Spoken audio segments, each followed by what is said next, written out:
கனவுகளே ஆயிரம் கனவுகளே, கனவுகளே ஆயிரம் கனவுகளே, காதல் தேவனின் தூதர்களே, என் கண்மணியை இங்கு வரச் சொல்லுங்கள், இங்கு வரச் சொல்லுங்கள்.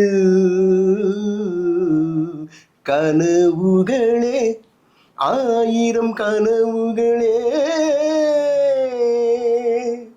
இந்த பாடல் கவிஞர் நா. காமராஜன் எழுதி நீதிக்கு தலைவணங்கு என்ற திரைப்படத்தில் வருகின்ற சூப்பர் டூப்பர் ஹிட் பாடல். நா. காமராஜனை திரைப்பட பாடல் ஆசிரியராக அறிமுகப்படுத்தியவர் நமது பொன்மனச்செம்மல் புரட்சி தலைவர் எம்ஜிஆர் அவர்கள்.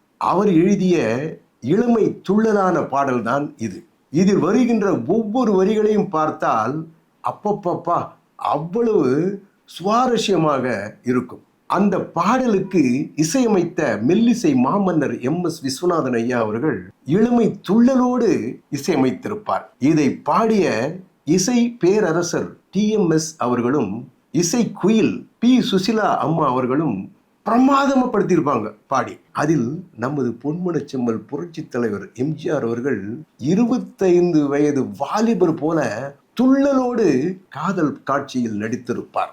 இது ஒருபுறம் இருக்கட்டும். 1977ஆம் ஆண்டு நமது பொன்மனச்செம்மல் புரட்சி தலைவரை தமிழக மக்கள் அரியணையில் ஏற்றிய வருடம்.